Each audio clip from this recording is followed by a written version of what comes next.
नमस्कार, बहुत स्वागत है आपका टीवी 9 भारतवर्ष में। आप देख रहे हैं अड़ी, और जहां इस वक्त मैं मौजूद हूं वो दुनिया की पवित्रतम जगहों में से एक है। अयोध्या, मथुरा, माया, काशी, कांची, अवंतिका, पुरी, द्वारावती चैव सप्तैतः मोक्षदायिका, उन्हीं नगरियों में से एक अयोध्या नगरी में अयोध्या धाम जी से अड़ी का ये एपिसोड आप तक पहुंच रहा है। आप जानते हैं टीवी 9 भारतवर्ष की टीम यहां पर मौजूद है। धर्म ध्वज की स्थापना के, राम मंदिर के शिखर पर धर्म ध्वज की स्थापना के क्या मायने हैं, ये पूरा घटनाक्रम कैसे अद्वितीय होने वाला है, देश और दुनिया के लिए इसके क्या मायने होंगे, ये सब बताएगा आपको टीवी 9 भारतवर्ष। अयोध्या नगरी फिर से किस तरीके से तैयार है, पूरी दुनिया में धर्म ध्वज स्थापना को लेकर किस तरीके की अनुभूति है, लोग क्या सोच रहे हैं, ये सब आपको बताएंगे। और इसके लिए टीवी 9 भारतवर्ष की पूरी एक टीम यहाँ पर मौजूद है। और यहाँ राम जी आपको पीछे यहाँ देखिए हम सबको आशीर्वाद देते हुए नजर आ रहे हैं, तो आप सबकी तरफ से भी राम जी को राम राम करते हुए अड़ी के आज के अंक की शुरुआत करता हूँ। UEM Jaipur is a perfect target for prospective students aspiring for good jobs, good education with future-ready skills. और आप जानते हैं यहाँ तो सबकी शांति के लिए, सब में भाईचारे के लिए प्रार्थना की जाती है। सर्वे भवन्तु सुखिनः, सर्वे सन्तु निरामयाः, सर्वे भद्राणि पश्यन्तु मा कश्चित् दुःखभाग् भवेत्। लेकिन लगता है कि कई जगहों पर इन प्रार्थनाओं का पहुँचना, उनका सुना जाना अभी बाकी है। ट्रंप पूरी दुनिया में लगता है कि इस समय जो कर रहे हैं वो उथल पुथल के लिए जिम्मेदार है। कई जगहों पर ऐसा लगता है कि अगर ट्रंप अपनी दखल न दे रहे होते तो चीज़ें शांत रहती, ठीक रहती। क्या उन्हीं में से एक जगह है रशिया और यूक्रेन? और क्या उसी अमेरिका के और उन्हीं ट्रंप के उकसावे में आकर पाकिस्तान वो हरकतें कर रहा है कि भारत को ये कहना पड़ गया है कि सिंध, पंजाब, सिंध, गुजरात, मराठा, अगर हमारे राष्ट्रगान में ये लाइनें आती हैं तो इनके मायने हैं सिंध जो भारत का था वो फिर से भारत का हो सकता है। ये लाइनें जो खिंची होती हैं देशों के बीच में बदल सकती हैं। रक्षा मंत्री राजनाथ सिंह ने जब ये कहा तो इसके मायने क्या हैं? उधर यूरोप ने अगर एक काउंटर प्लान पेश कर दिया है 28 पॉइंट्स का ही, जो असल में पहले अमेरिका की तरफ से दिया गया रशिया और यूक्रेन के बीच में युद्ध शांत कराने के लिए काउंटर प्लान दे दिया गया अगर यूरोप की तरफ से 28 पॉइंट, तो मतलब तुर्की बात तुर्की हो रहा है, वहां टिट फॉर टैट हो रहा है, जैसे को तैसा किस्म का जवाब दिया जा रहा है। तो क्या ये ट्रंप को ये संदेश है कि अब ट्रंप गिरी नहीं चलेगी? ये दोनों महत्वपूर्ण घटनाएं आज की अड़ी इसी पर है। ये दोनों महत्वपूर्ण घटनाएं, भारत का ये कहना कि सिंध भारत का हिस्सा रहा है, सिंध के लोग ये महसूस नहीं करते कि वो पाकिस्तान के साथ हैं।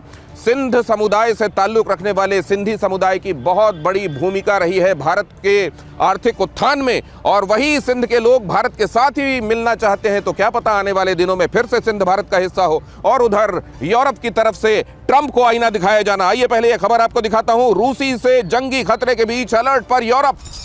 यूरोपीय देशों में हथियार खरीदने की होड़। MQ-9B ड्रोन खरीदेंगे यूरोपीय देश। एयरबॉर्न अर्ली वार्निंग प्लेटफॉर्म बना रहा है यूरोपियन यूनियन। शाहेद और क्रूज मिसाइल को तबाह करने की तैयारियां रशिया की तरफ से बढ़ते खतरे के बीच, और ये भांपते हुए कि हो सकता है आने वाले दिनों में रशिया और यूक्रेन जंग में अमेरिका अपना हाथ पीछे खींच ले और ऐसे में ये रशिया वर्सेस यूरोप हो जाए। यूरोप अपनी तैयारियों को, जंगी तैयारियों को और बढ़ा रहा है। उसको ये लग रहा है कि कहीं आने वाले दिनों में ऐसा ना हो यूक्रेन के साथ पूरे यूरोप को रशिया के खिलाफ युद्ध में उतरना पड़े, और अगर ऐसा है तो तैयारियां और जोरदार होना चाहिए। यूरोप ये भांप रहा है और इसीलिए ये तैयारियां कर रहा है। अगली खबर देखिए, इस सब के बीच की यहाँ पीस प्लान की बातें चल रही हैं। यूक्रेन ने रूस पर एक बड़ा हमला बोला है। कुपियांस्क में यूक्रेन का रूस पर बड़ा हमला। सुखोई 27 से रूसी ठिकानों पर अटैक। अमेरिकी GBU-62 गाइडेड बॉम्ब से रूसी ठिकानों पर हमला। ये बहुत खतरनाक बॉम्ब है। इसको ज्वाइंट डायरेक्ट अटैक म्यूनिशन भी कहा जाता है, और इससे ये हमला ये आने वाले दिनों के लिए एक बड़ी खतरनाक स्थिति की तरफ भी इशारा करता हुआ। और यहीं पर अगली खबर ये भी कि यूक्रेनी एयरफोर्स के MiG-29 ने भी उड़ान भरी है। फ्रंट लाइन पर MiG-29 की उड़ान देखने को मिली है, और MiG-29 ने सिर्फ उड़ान नहीं भरी बल्कि रूसी खेमे पर बम वर्षा भी की है। आज के हमारे जो खास मेहमान हमारे साथ जुड़ रहे हैं, आइए बहुत जल्दी से उनके साथ आपका परिचय करा देता हूं। एम्बेसडर दीपक वोरा आज की शाम मेरे साथ इस चर्चा में हैं। लेफ्टिनेंट जनरल संजय कुलकर्णी हमारे साथ इस चर्चा में हिस्सा ले रहे हैं।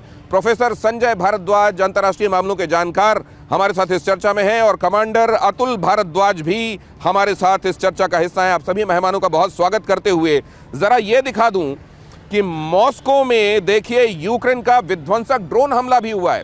कुपियांस्क में हमला हुआ, बॉर्डर लाइन पर वो जगह जो रशिया के साथ फ्रंट लाइन बनाती है, वहां पर मिग-29 ने उड़ान भरी और बम बरसाए और यहां पर मॉस्को में यूक्रेन का विध्वंसक ड्रोन हमला देखने को मिला। यूक्रेन ने तो पहले ही ये कह दिया था कि हम असल में अपनी खुददारी से, अपनी आजादी से, अपने मान सम्मान से समझौता नहीं कर सकते। इसके साथ ये जोखिम है कि हम अपना महत्वपूर्ण साझेदार खो सकते हैं, लेकिन हम क्या करें। अब पूरा यूरोप एकजुट होता दिखाई दे रहा है। जेनेवा समिट के बाद यूरोप ने खोला मोर्चा। ट्रंप का शांति प्रस्ताव यूनिलैटरल है, एक तरफा है। इसमें दोनों तरफ, दोनों जो स्टेक होल्डर्स हैं, उनका ख्याल नहीं रखा जा रहा है। यूरोप ने कहा है रूस के हित में है ट्रंप का शांति प्रस्ताव, यूक्रेन के लिए सुरक्षा गारंटी चाहता है यूरोप।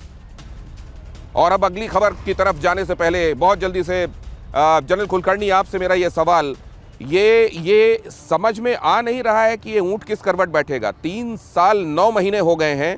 ये कोशिशें भी किसी भी तरफ से जो कोशिशें हो रही हैं, उसमें कभी भी विन विन सिचुएशन नहीं दिखाई दे रही। और जब तक विन विन सिचुएशन नहीं होती, बातें कम ही बनती हैं। कुलकर्णी साहब। दिनेश, बहुत बहुत धन्यवाद। मैं कहूँगा कि जो आप कह रहे हैं बिल्कुल ठीक कह रहे हैं, क्योंकि अब वक्त आ गया है कि दीपक बुझने से पहले जब पूरी चिंगारी देता है, वो नौबत है आज की तारीख में यूक्रेन की। और रूस जानता है ये 28 पॉइंट प्लान जो है वो बिल्कुल कोई शक नहीं कि वो रूस के ही फेवर में है। कारण एक, क्योंकि जिस प्रकार से उन्होंने कहा है कि डोनबास का रीजन रूस का माना जाएगा क्रीमिया के साथ, और बाकी जहाँ खार्किव है, जहाँ खेरसोन है, जापोरिजिया है, वो सीज फायर माना जाएगा। यानी कि यूक्रेन ने भी क्या 3.5 साल जो आप कह रहे हैं, बिल्कुल 4 साल होने को आ रहे हैं। अगर इतना करने के बाद यूक्रेन को मिला कुछ भी नहीं, और यूक्रेन को मदद मिल रही है, वो मदद उसको जिंदा रख रही है, लेकिन जीत नहीं दिला सकती है। ये बात माननी पड़ेगी। और रूस जानता है कि अब वक्त आ गया है यूक्रेन को किस तरीके से